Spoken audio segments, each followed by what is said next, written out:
All right, man. This is a great team win tonight. Just really proud of our guys, and the way they came back. I mean, we've had 2 tough weeks, 2 tough losses.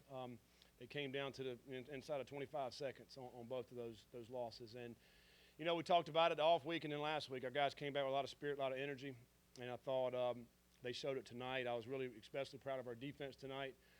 Offensively, we put those guys in some tough situations, but they kept rising up and essentially basically gave up 2 drives. The first drive and then the drive there in the second half. But so extremely proud of those guys. And then I think offensively, really proud of our guys up front, our offensive line. I thought this is a defensive team that we're playing tonight that has not given up very many rushing yards on the season. And to go rush for over 300 and get 2 guys over 100, that says a lot about the boys up front and the way they were able to block. We didn't throw the ball very good at all tonight. So we obviously got to do better there. But the way our running game carried us, and I think that was the big thing. And then we've been taking care of the football tonight. We did not, and it's always good when you can come out victorious on a night when you turn the ball over. So we got to clean that up. Obviously, proud of Cooley. He went over 100 yards for the first time in his career as a true freshman. Raheem Craig, first time he's played, gets a big sack, which was big time for him. Josh Minkins, we talked about this early in the week that he was going to be able to play, and he gets a big-time interception, young guy. So, a lot of these young guys that are playing, I think Dorian Jones was another guy that got a lot of minutes tonight at the will linebacker that played really good. So, just a lot of guys I thought played really, really well and came down to the end there, and we were able to close it out with a nice drive with a big-time run by Cunningham there to get the last touchdown. Scott, speaking of Cunningham, just talk about his overall performance. It seems like he can be trapped around the end zone, and he's determined. And talk about his overall play. I've got the best seat in the house, right there, and I don't know how he gets out of some of those. It's incredible, some of those runs that he was able to make tonight. The defense guessed right a few times, and he still gets first downs. I mean, so he's a really good athlete, but he's also an extreme competitor.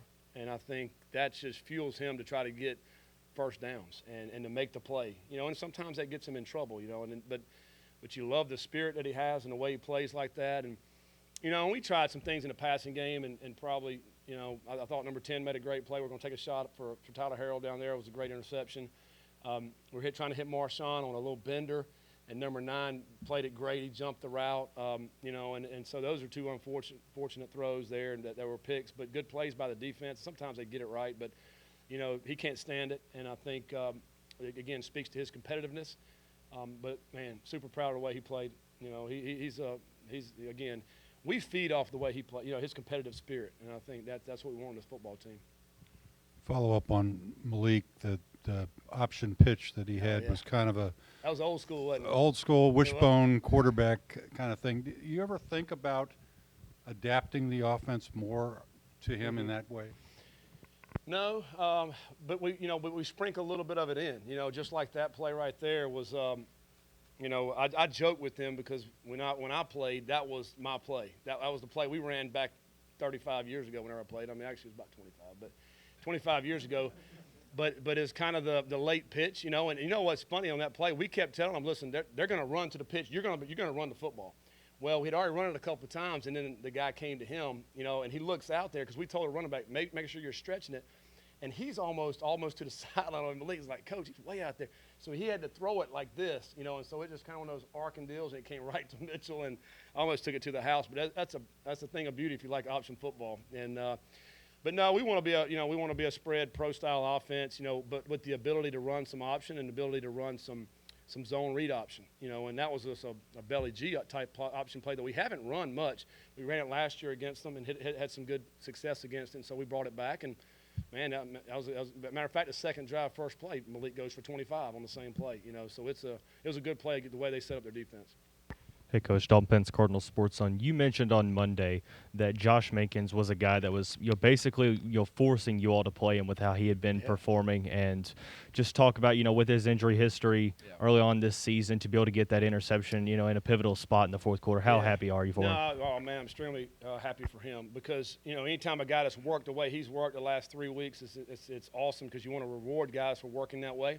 and he's a guy that needed to play, quite honestly. And to be able to let him go out there and play, and he did good tonight, and then to get an interception, man, that's awesome for him. And being at the right place at the right time. It was a great pressure. I think it was Yaya that hit the quarterback. The ball goes up, but that was a good play by him, and he'll continue to do that. We'd love to be able to get maybe a 3-man rotation at that safety spot with Duncan Cole and him, and let all those guys, because it just helps the other guys too. So now they can come off, take a break, and then get back in the game and make the play. Because sometimes when you come out, you can see what's happening, and it just kind of refocuses you before you go back out there again. Scott, this is Kent Spencer, WHAS 11. You mentioned, Minkins, Jones, Craig, all of these guys who were making plays tonight. Did they show you something during the bye week? Have they been trending, or was it almost like might as well give these guys a shot to see what they can do? Well, Raheem Craig, for sure. He's been on the scout team, so we get to see him every day on our end of the field.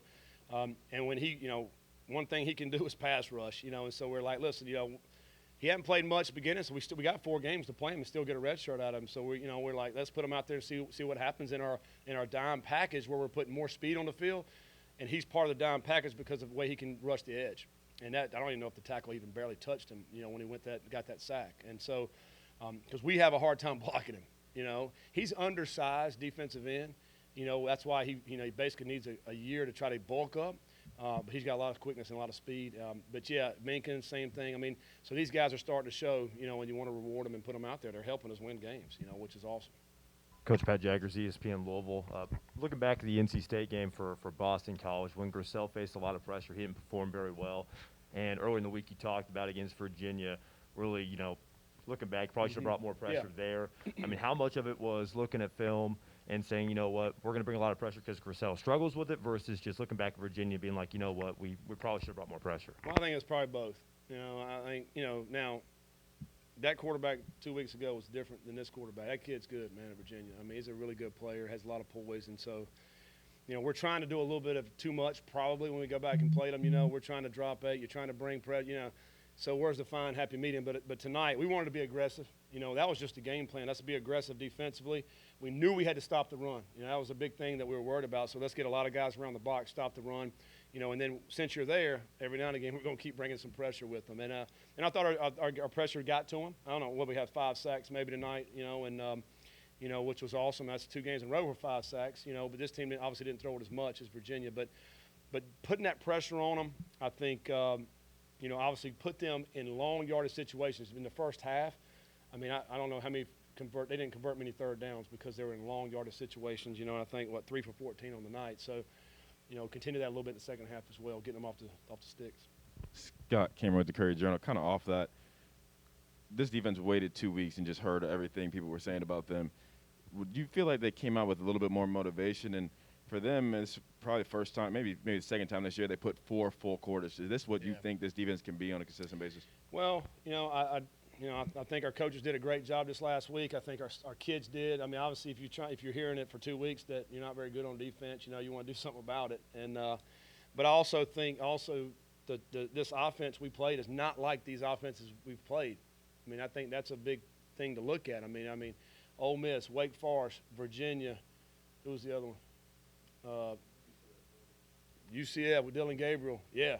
That's 4 really good offenses, and I think it's hard to stop those guys, and so I think this is what we can be. We got to continue to get better. We got to continue to develop, and like these young guys are starting to make plays. Which is awesome, and I think obviously they're going to keep getting better.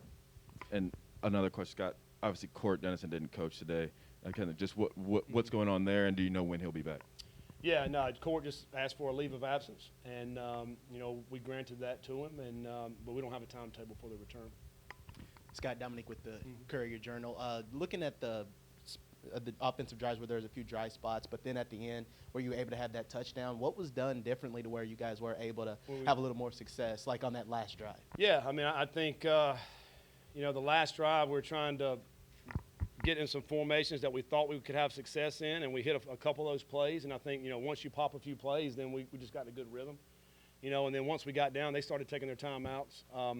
And it came down to 3rd and 3, and we just want to put the ball in Malik's hands. We put it in his hands. The guys did a great job blocking it up. A great job blocked by Mitchell, the running back, on their linebacker. And then he hits it up inside, broke 2 tackles for a touchdown. So, we're we're trying all game to find those plays that are going to work. You know, sometimes they just start working, and the guys up front, you know, put on themselves. Let's go win this game right here. Coach, you mentioned Malik had the 14-yard run in the fourth quarter to really kind of put this game away. How much confidence do you guys have to just, when you need to go win the game, to put the ball in his hands and let him go work? Yeah, I mean, tremendous confidence. You know, I mean, he's a dynamic runner. You know, the teams that we play, they have to defend the pass. I mean, they got to be out there covering those wide receivers.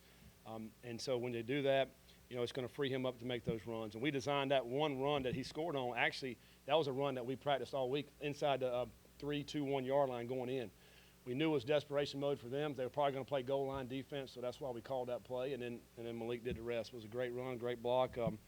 You know, we lean on him for a lot. There's no question about it. But he usually comes through. When he doesn't, I grab his face mask when he comes off. Appreciate y'all.